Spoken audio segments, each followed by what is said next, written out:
சட்டம் ஒழுங்குல நாடே சந்தி சிரிக்குது அதுலயா?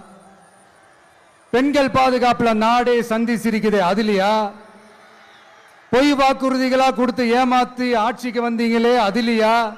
எதுலதான் சார் உங்க கேரக்டர் நாங்க புரிஞ்சுக்கிறது? ஆனா ஒண்ணு, தமிழ்நாட்டில் ஆட்சி செய்யற நீங்களும் சரி, ஒன்றியத்தில் ஆட்சி செய்யறவங்களும் சரி, நீங்க ரெண்டு பேரும் முதல்ல என்னோட கேரக்டரை புரிஞ்சுக்கணும் சார்.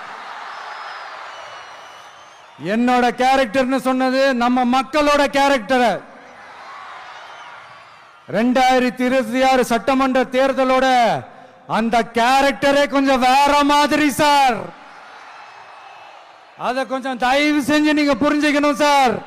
புரிஞ்சுக்கலனா மக்களே உங்களுக்கு புரிய வைப்பாங்க சார். கான்பிடென்ட்டா இருங்க சார். நல்லதே நடக்கும் சார்.